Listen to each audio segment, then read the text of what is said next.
क्या आप अपनी B.P मशीन पर विश्वास करते हैं? पर अगर मैं आपसे कहूं कि 90% संभावना है कि यह मशीन आपसे झूठ बोल रही है और इसमें गलती मशीन की नहीं बल्कि आप खुद हैं। आंकड़े सचमुच चौंकाने वाले हैं। 10 में से 9 लोग, खास तौर पर बुजुर्गों में, खून का दबाव गलत तरीके से नापते हैं। वह स्क्रीन पर दिख रहे अंकों पर भरोसा करते हैं, उन्हीं के आधार पर दवा लेते हैं। पर सच तो यह है कि इन संख्याओं का हकीकत से कोई लेना देना नहीं होता। इस वीडियो में हम 20 सबसे आम और खतरनाक गलतियों पर चर्चा करेंगे जो आपकी मशीन को सिर्फ बेफिजुल अंकों का जनरेटर बना देती है। वीडियो को आखिर तक देखिए और आप जानेंगे कि हर बार बिल्कुल सही और सटीक नाप कैसे लेनी है। क्या आप अपनी सेहत का सच जानने को तैयार हैं? तो चलिए शुरू करते हैं। इससे पहले कि हम गलतियों पर जाएं, एक पल के लिए सोचिए, आखिर ये इतना जरूरी क्यों है? उच्च रक्तचाप, हाई बीपी, को यूं ही खामोश कातिल नहीं कहा जाता। यह सालों तक कोई लक्षण नहीं दिखाता, पर धीरे धीरे आपकी नसों, दिल, गुर्दों और दिमागस को कमजोर करता रहता है। इस दुश्मन को पकड़ने का एक ही तरीका है, नियमित रूप से और सबसे जरूरी सही तरीके से नाप लेना। घर पर बीपी की जांच करना हाई ब्लड प्रेशर से लड़ने में आपकी आंखें और कान हैं। आपकी घर की रीडिंग के आधार पर ही डॉक्टर आपके लिए इलाज तय करते हैं, दवा की मात्रा बदलते हैं और देखते हैं कि इलाज असरदार है या नहीं। सोचिए, अगर आप डॉक्टर को गलत जानकारी देते हैं, यह बिल्कुल वैसा ही है जैसे आप किसी टेढ़े नक्शों पर घर बना रहे हो। अंजाम बुरा ही होगा। इसलिए यहां सटीकता, एक्यूरेसी सिर्फ एक अच्छी बात नहीं है, बल्कि यह जीवन की जरूरत है। इन्हीं अंकों पर निर्भर करता है कि आपको सही इलाज मिल रहा है या नहीं और आपकी आयु कितनी लंबी और स्वस्थ होगी। तो देखिए, पहली और शायद सबसे बड़ी और आम गलती यही है कि हम जल्दी जल्दी में अपना ब्लड प्रेशर नाप लेते हैं। याद कीजिए, अक्सर क्या होता है, आप अभी अभी बाहर से आए हैं, तेजी से सीढ़ियां चढ़ कर आए, या भारी भारी थैलियां उठाकर लाए हैं, या फिर किसी फोन कॉल से थोड़ा घबरा गए हैं और आपने ठीक से सांस भी नहीं ली कि तुरंत बीपी मशीन की पट्टी, कैफ, पकड़ DDH ली। इसका नतीजा क्या होता है? मशीन पर जो अंक रीडिंग आते हैं वो तो बहुत ज्यादा ही होंगे, जिससे आपको फौरन घबराहट हो जाती है। मगर बात यह है कि जब भी हम कोई शारीरिक या भावनात्मक इमोशनल मेहनत करते हैं, तो हमारा शरीर तनाव के 2 हार्मोन बनाता है, एड्रेनालिन और कोर्टिसोल। ये हार्मोन हमारी नसों को सिकोट DH देते हैं और दिल को तेजी से धड़ी हाँकने पर मजबूर करते हैं, जिससे तुरंत बीपी बरस जाता है। ऐसे में बीपी नापना तो बिल्कुल बेकार है।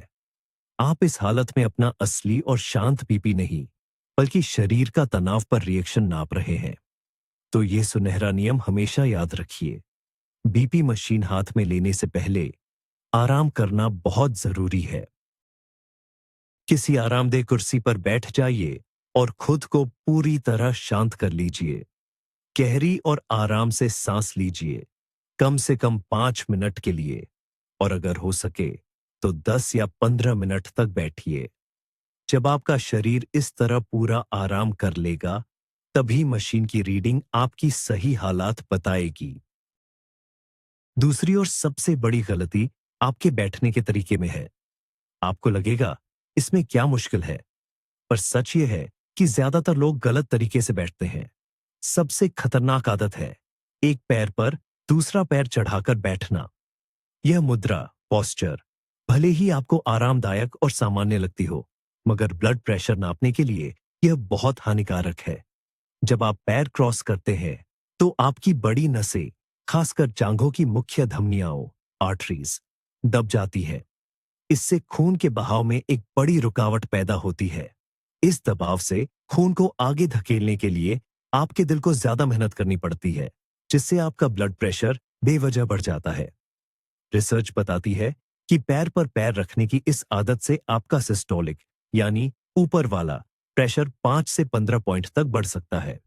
जरा सोचिए, अगर आपका प्रेशर 120/80 है, जो कि एकदम सही माना जाता है, लेकिन इस मामूली गलती के कारण आपकी मशीन 135 दिखा सकती है, और 135 का मतलब है कि आप प्री हाइपरटेंशन, उच्च रक्तचाप की शुरुआत की श्रेणी में आ गए हैं। सही तरीका क्या है? कुर्सी पर पीठ सीधी करके बैठे, अपनी पीठ को पीछे की ओर सहारा दें और दोनों पैर जमीन पर सीधे रखें। उन्हें क्रॉस बिल्कुल न करें। आपके पैर एकदम ढीले और रिलैक्स्ड होने चाहिए। यह छोटा सा बदलाव आपके बीपी मॉनिटर पर आने वाले नंबरों को सचमुच बहुत बेहतर बना सकता है। तीसरी गलती जो लगभग हर कोई करता है, वो है ब्लड प्रेशर नापते वक्त बातें करना। यह तरीका इतना आसान और जल्दी हो जाने वाला लगता है कि मन करता है कि घर वालों से हालचाल पूछ ले, कोई सवाल का जवाब दे दें या बस कोई टिप्पणी कर दे। मगर रुकिए, बस यही गलती होती है।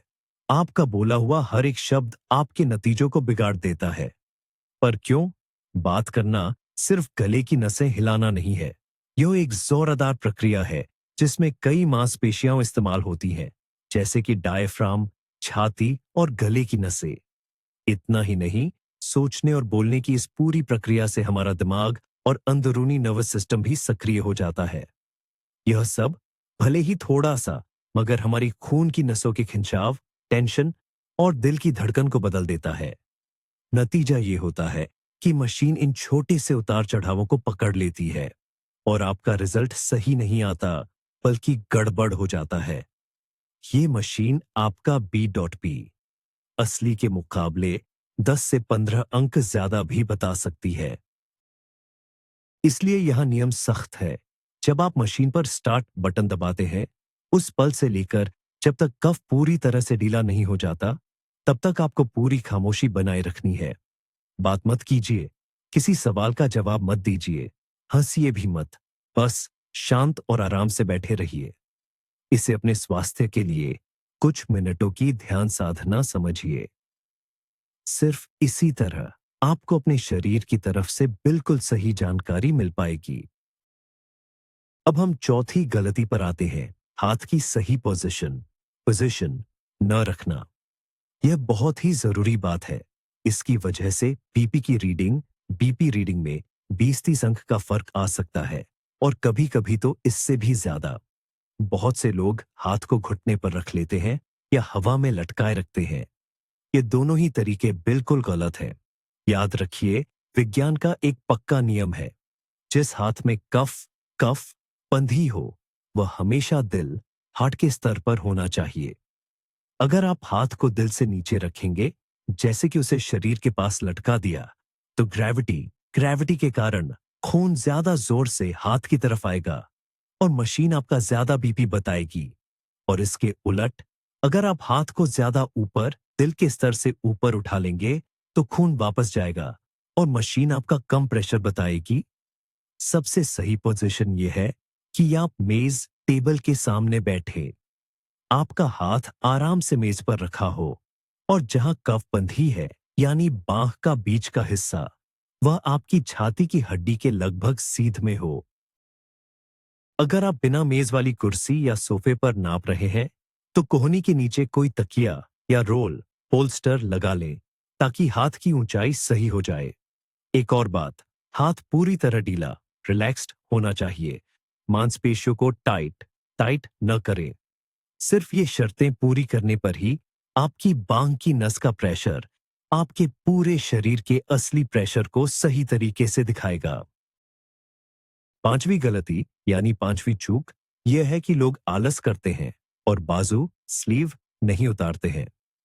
लोगों को लगता है कि हल्के से ब्लाउज या शर्ट की बाजू से क्या फर्क पड़ेगा, लेकिन यह एक बहुत बड़ी और खतरनाक गलतफहमी है। देखिए, बीपी मशीन का कफ पट्टा बहुत ही संवेदनशील सेंसिटिव होता है।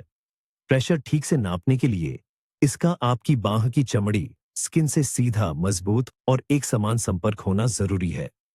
कोई भी कपड़ा, चाहे वह कितना भी पतला हो, एक रुकावट बैरियर बना देता है।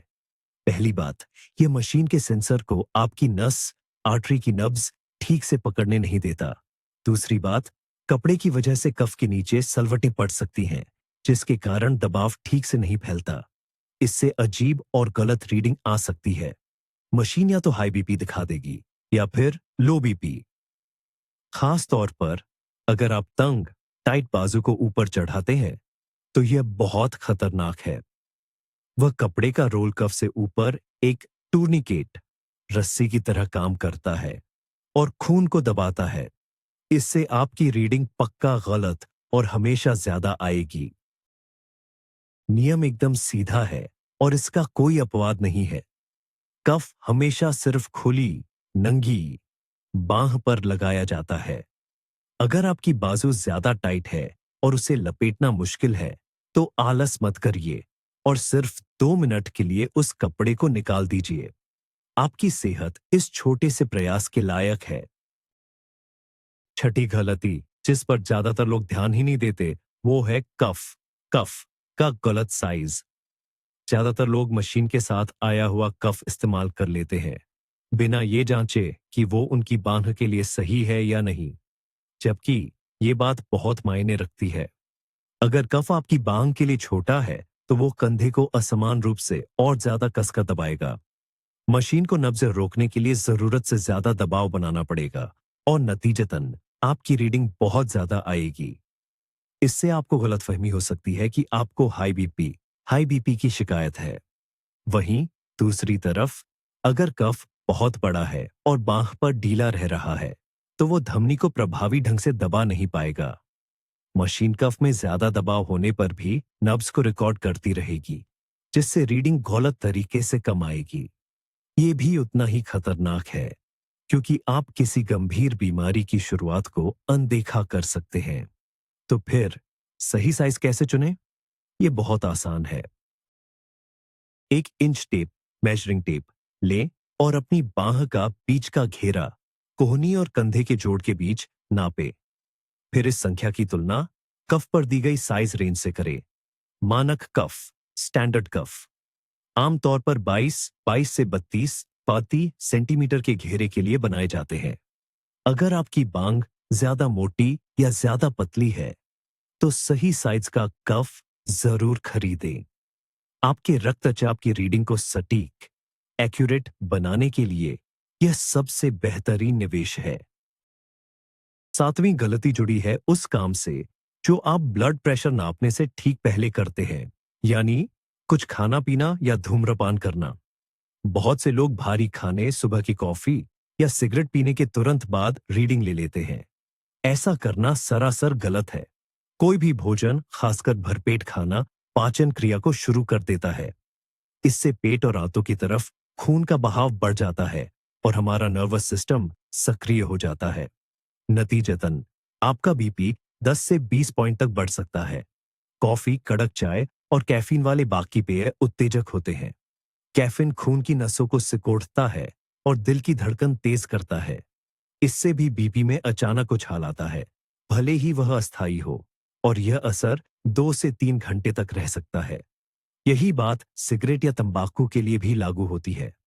निकोटीन नसों में जबरदस्त कसाव पैदा करता है, जिससे प्रेशर तेजी से बढ़ जाता है। इसलिए सही रीडिंग लेने के लिए आपको इंतजार करना जरूरी है। खाने के बाद कम से कम 1 से 2 घंटे का अंतर होना चाहिए और कॉफी पीने या सिगरेट पीने के बाद तो कम से कम 30 से 40 मिनट का गैप जरूर रखें। ब्लड प्रेशर नापना एक ऐसी प्रक्रिया है जिसमें सटीकता बहुत जरूरी है। इन सभी बाधा डालने वाले कारणों को हटा दें, तभी आपको अपनी सही रीडिंग मिल पाएगी। 8वीं गलती थोड़ी अटपटी है, लेकिन इसे नजरअंदाज नहीं किया जा सकता।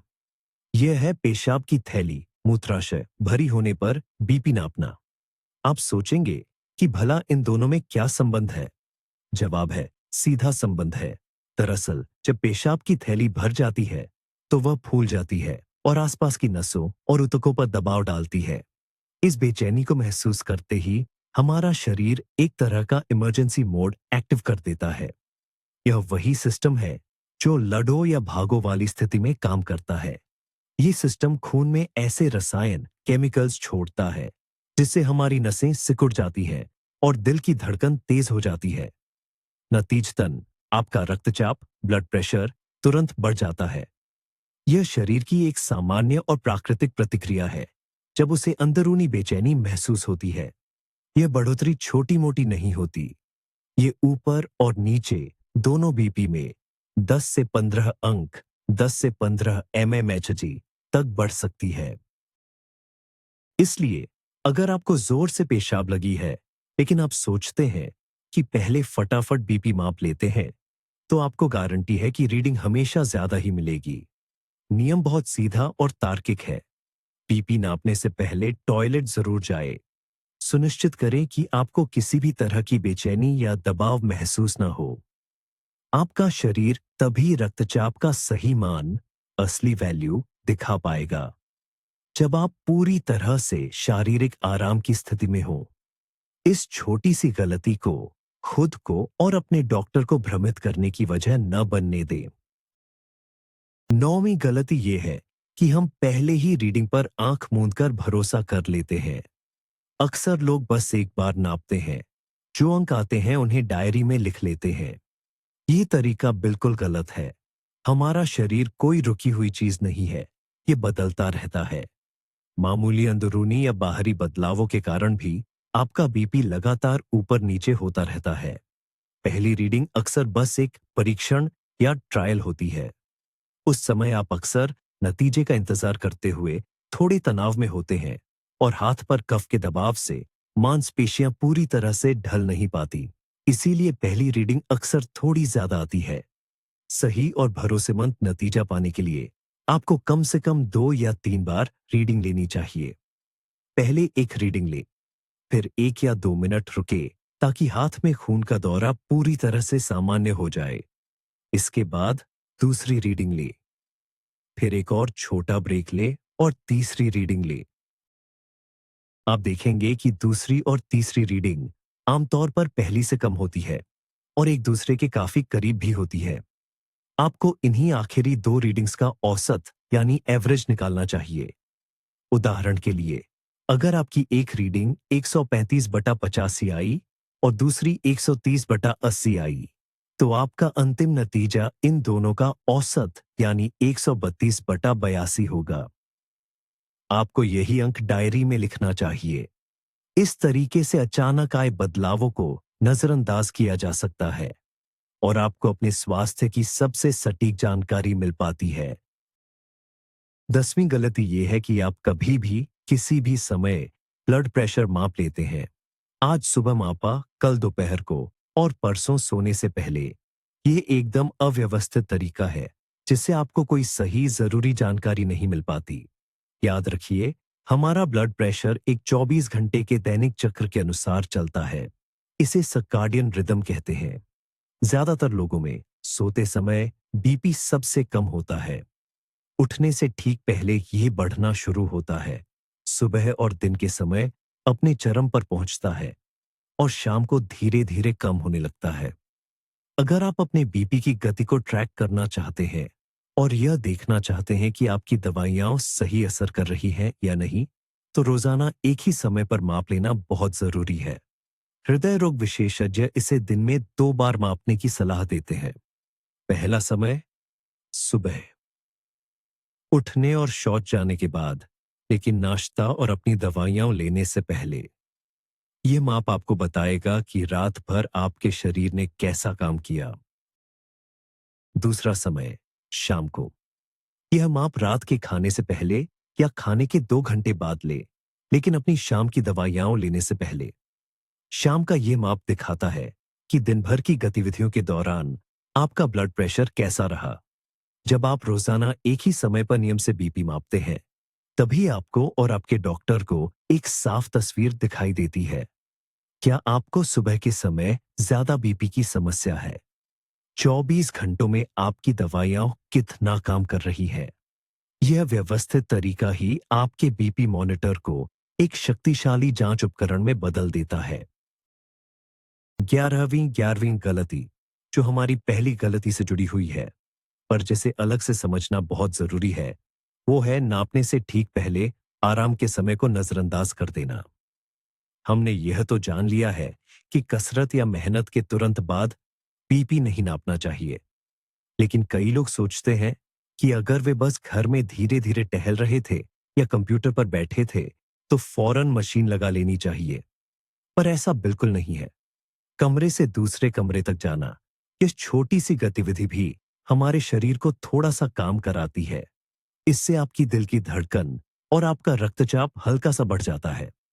इसीलिए भले ही आपको लग रहा हो कि आप एकदम शांत हैं, फिर भी नापने से पहले शरीर को तैयार होने का समय देना जरूरी है। विश्व स्वास्थ्य संगठन WHO और दिल के डॉक्टर यह साफ साफ बताते हैं, कफ पट्टी लगाने से पहले आपको कम से कम 5 मिनट तक एकदम शांत बैठना ही चाहिए। और हां, उसी सही मुद्रा में बैठना है जिसके बारे में हमने पहले बात की थी। पीठ के सहारे वाली कुर्सी पर, पैर जमीन पर और हाथ मेज पर रखा हुआ होना चाहिए। इन 5 मिनटों में आपके दिल और नसें सामान्य अवस्था में आ जाती है। आपकी धड़कन शांत हो जाती है और बीपी अपने वास्तविक स्तर पर स्थिर हो जाता है। जल्दबाजी मत कीजिए। यह 5 मिनट का इंतजार बेकार गया हुआ समय नहीं है, बल्कि यह इस बात की गारंटी है कि मशीन पर दिख रहे नंबर बिल्कुल सही और भरोसेमंद होंगे। अगर आप इस चरण को छोड़ देते हैं, तो आपका रीडिंग 5 से 10 अंक तक ज्यादा आ सकता है। 12वीं गलती है कफ यानी पट्टी लगाने के तरीके में। लगता है कि इसमें क्या मुश्किल है, बस हाथ पर लपेटो और कस दो। पर नहीं, इसमें भी कुछ जरूरी बातें हैं जो नतीजों को बहुत प्रभावित करती हैं। सबसे पहले ऊंचाई, हाइट। देखिए, कफ को कोहनी के जोड़ मोढ़ हाथ से 2 या 3 सेंटीमीटर ऊपर, लगभग 2 उंगली के बराबर बांधना चाहिए। अगर आपने इसे ज्यादा नीचे एकदम मोड़ पर बांधा, तो पंप करते समय यह कोहनी के अंदर की तरफ दबाव डालेगा। इससे आपको तकलीफ होगी और रीडिंग गलत आएगी। दूसरी बात, नली, ट्यूब की जगह। कफ से मशीन तक जाने वाली नली, ट्यूब की जगह पर ध्यान दीजिए। ये आपकी बांह के अंदरूनी तरफ लगभग बीचों बीच रहनी चाहिए, ठीक उसी जगह जहां मुख्य नस, आर्टरी चलती है। कई कफ पर तो आर्टरी मार्क का निशान भी बना होता है। तीसरी और सबसे जरूरी बात, कसाव, टाइटनेस। कफ ना तो ढीला होना चाहिए, ना ही इतना कसा हुआ कि हाथ दब जाए। नियम बहुत सीधा है। कफ कसने के बाद इसके और हाथ के बीच आपकी एक उंगली, ज्यादा से ज्यादा 2 उंगलियां आराम से जानी चाहिए।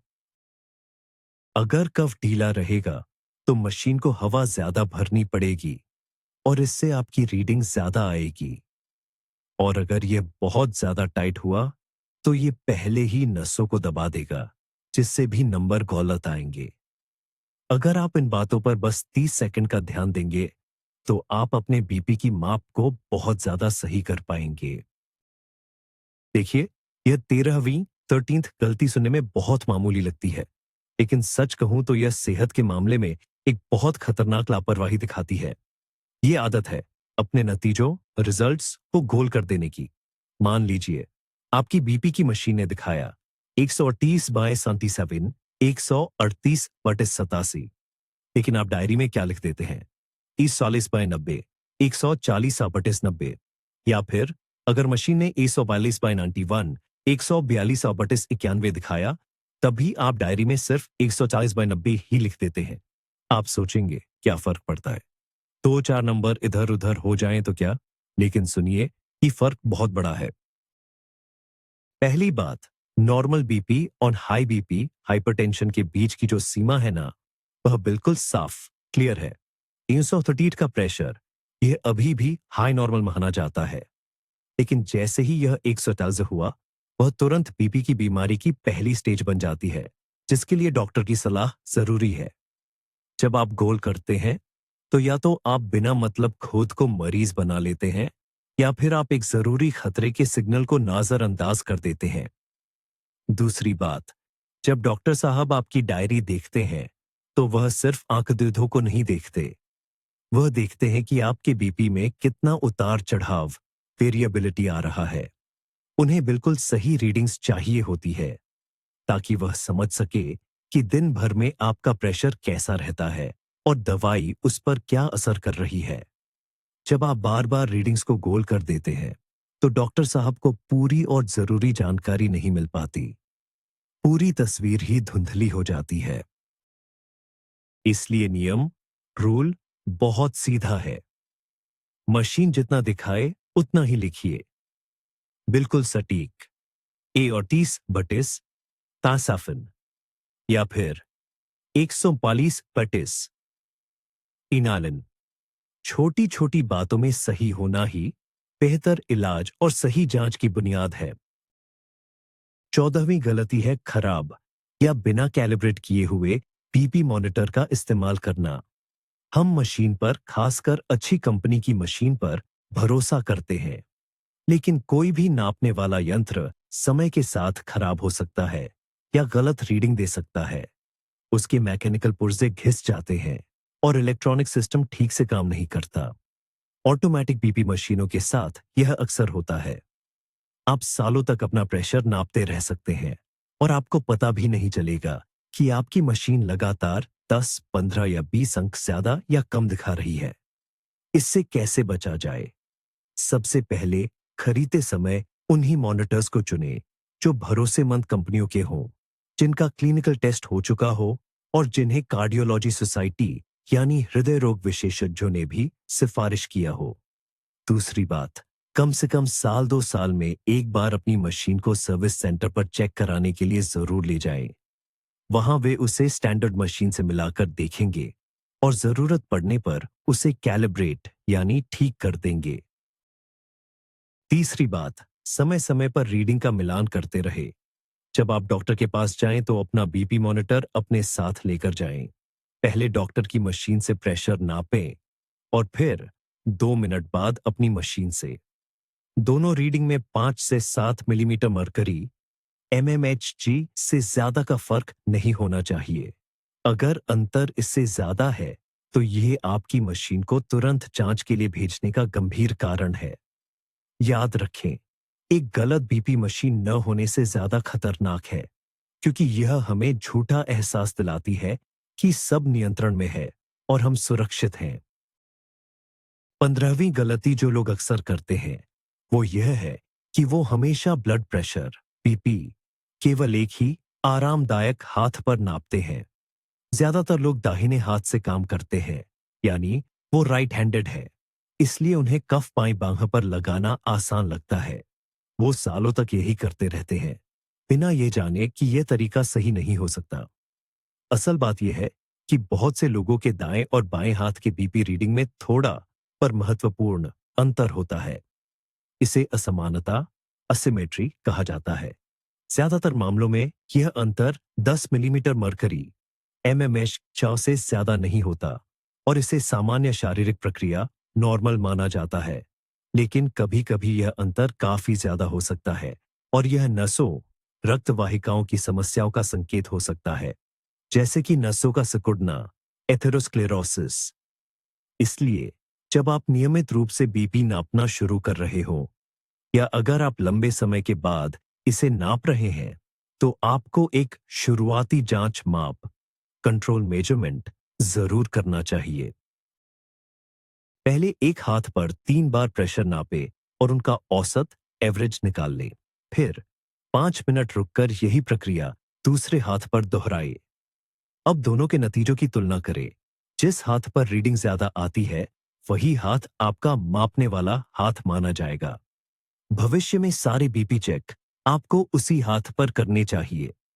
अगर दोनों हाथों के सिस्टोलिक यानी ऊपर वाले प्रेशर में 15 से 20 पॉइंट अंक से ज्यादा का फर्क आता है तो यह तुरंत डॉक्टर से मिलने का गंभीर कारण है। यह एक जरूरी चिकित्सकीय चेतावनी डायग्नोस्टिक साइन हो सकता है। 16वीं गलती जिस पर लोग अक्सर ध्यान नहीं देते वह है पीठ का सहारा ना लेना। बहुत से लोग ब्लड प्रेशर नापते समय स्टूल पर या सोफे या कुर्सी के एकदम किनारे पर बिना पीठ टिकाए बैठते हैं। ऐसी स्थिति में अपने धड़ को सीधा रखने के लिए आपको अपनी कमर और पेट की मांसपेशियों को कसना पड़ता है। यह एक तरह का स्थिर तनाव स्टैटिक मसल टेंशन है।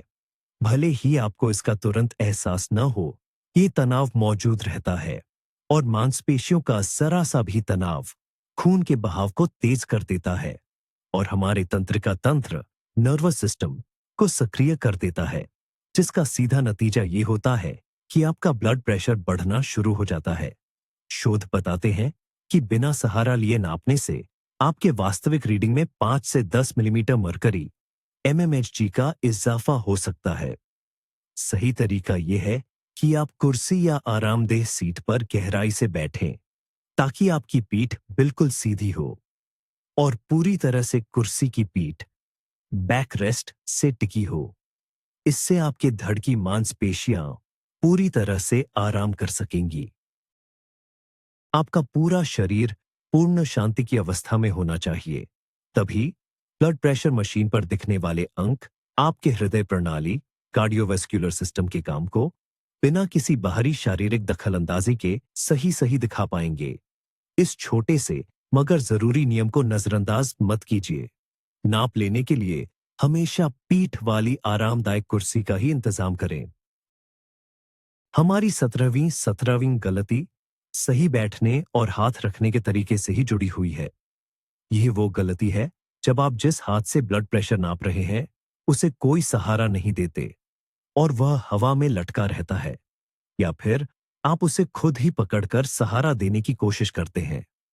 कुछ लोग एक हाथ को दूसरे हाथ से सहारा देने लगते हैं, जिससे दोनों हाथों की मांसपेशियों में खिंचाव आ जाता है।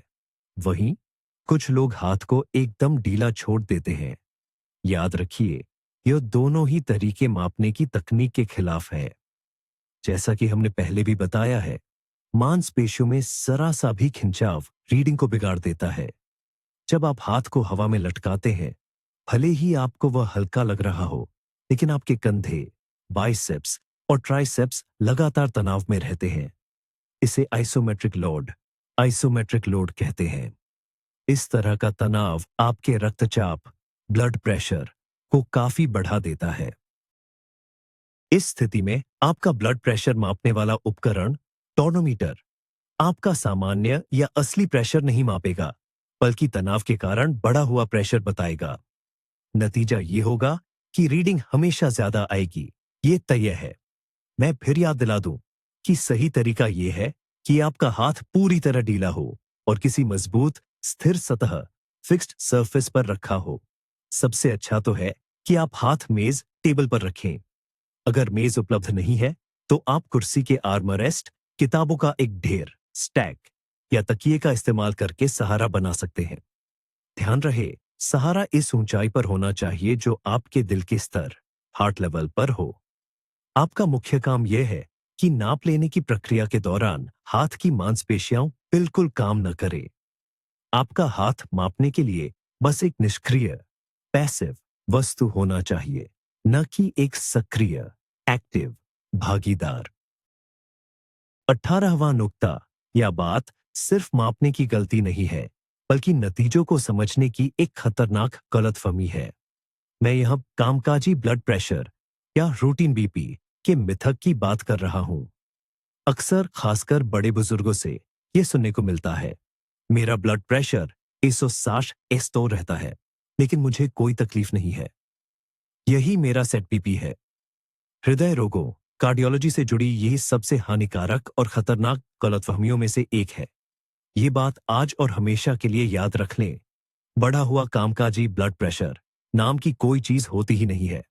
किसी भी वयस्क व्यक्ति के लिए सामान्य ब्लड प्रेशर 140 mmHg से नीचे होना चाहिए और सबसे अच्छा यानी ऑप्टिमल 120 mmHg माना जाता है। इससे ऊपर की हर reading high blood pressure, hypertension है और इसका इलाज जरूरी है, भले ही आपकी सेहत या आपका एहसास कैसा भी हो। अगर आपको ऊंची रीडिंग की आदत पड़ गई है और आप उन्हें महसूस नहीं कर रहे हैं, तो ये बहुत बुरा संकेत है। इसका मतलब है कि आपके शरीर ने लगातार बढ़ते हुए बोझ के साथ तालमेल बिठा लिया है, लेकिन आपकी नसों, दिल और गुर्दों में होने वाला नुकसान रुका नहीं है।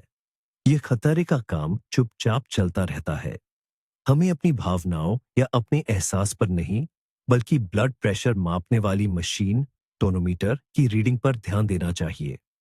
यदि ये रीडिंग लगातार सामान्य स्तर से ज्यादा रहती है, तो ये कार्रवाई का संकेत है। आपको डॉक्टर से मिलना चाहिए, न कि खुद को कामकाजी बीपी के मिथकों से दिलासा देना चाहिए। 19वीं गलती है, आखिरी चरण से जुड़ी हुई अपने नतीजों को ठीक से रिकॉर्ड न करना।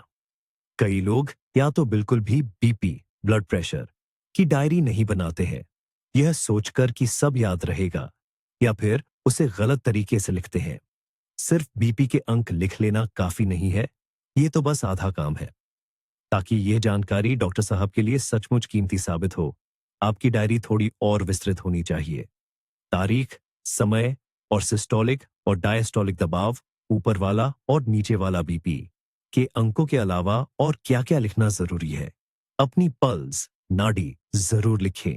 ज्यादातर ऑटोमेटिक मशीनें पल्स भी बताती हैं। साथ ही अपनी सेहत और उस समय के हालात के बारे में भी छोटे नोट्स बनाएं। उदाहरण के लिए लिखें, सिर में दर्द था, ऑन्टफिस में बहुत तनाव हो गया था, रात को नींद ठीक से नहीं आई, या इतने बजे ये वाली दवाई ली।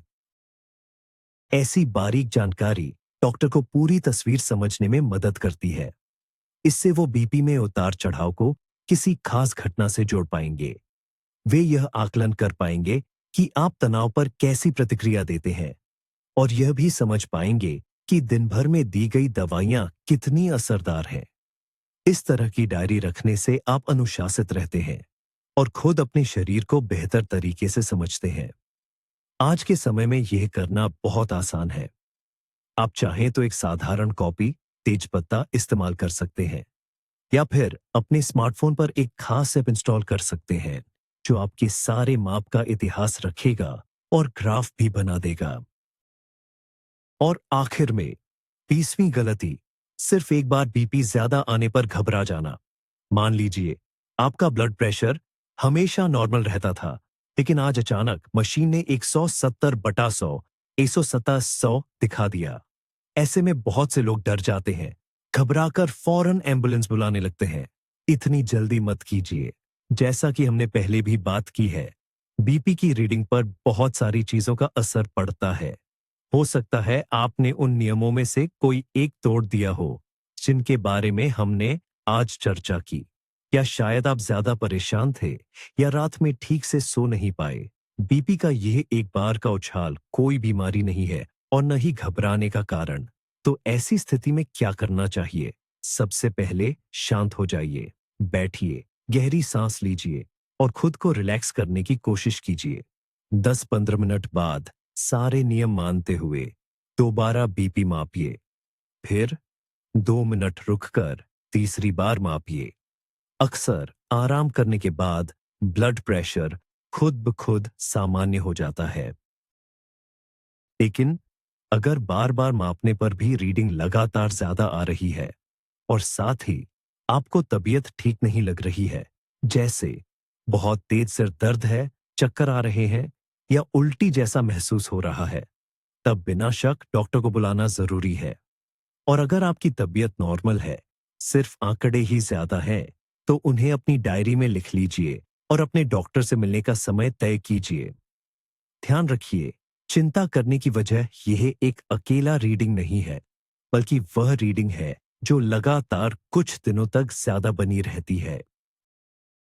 तो हमने उन 20 बड़ी गलतियों के बारे में बात कर ली है जो हमें हमारे ब्लड प्रेशर यानी रक्तचाप की असली सच्चाई जानने से रोकती है। जैसा कि आपने देखा, छोटी छोटी बातों में ही सारी गड़बड़ी छिपी होती है। पैर पर पैर चढ़ाकर बैठना, किसी से बात करना, कॉफी पी लेना, या फिर कफ पट्टी का सही से न बंधा होना, इनमें से कोई भी छोटी सी चूक आपके सही नाप को बेकार अंकों का ढेर बना सकती है। सबसे जरूरी बात जो हमें समझनी है वह यह है, ब्लड प्रेशर मापना कोई रोजमर्रा का काम नहीं है। यह एक बहुत ही महत्वपूर्ण मेडिकल प्रक्रिया है जिसके लिए आपको पूरा ध्यान देना होगा और नियमों का पालन करना होगा। तभी आपको भरोसेमंद डेटा मिल पाएगा जो आपको और आपके डॉक्टर को आने वाले कई सालों तक आपका स्वास्थ्य बनाए रखने में मदद करेगा। खुद को और अपने ब्लड प्रेशर मशीन को धोखा देना बंद कीजिए। आज से ही सही तरीके से नाप लेना शुरू करें। यह वीडियो अंत तक देखने के लिए आपका बहुत बहुत धन्यवाद। अगर आपको यह जानकारी फायदेमंद लगी हो तो कृपया लाइक जरूर करें और हमारे चैनल को सब्सक्राइब करें ताकि आप सेहत से जुड़ी कोई और जरूरी सलाह मिस न करें। और अब आपके लिए एक सवाल, इन गलतियों में से कौन सी गलती आप सबसे ज्यादा करते थे? या हो सकता है कि सही नाप लेने का कोई ऐसा तरीका हो जो हम बताना भूल गए। कमेंट बॉक्स में अपना अनुभव जरूर शेयर करें, यह हम सभी के लिए बहुत उपयोगी होगा। स्वस्थ रहिए और अपने ब्लड प्रेशर पर सही तरीके से नजर रखिए।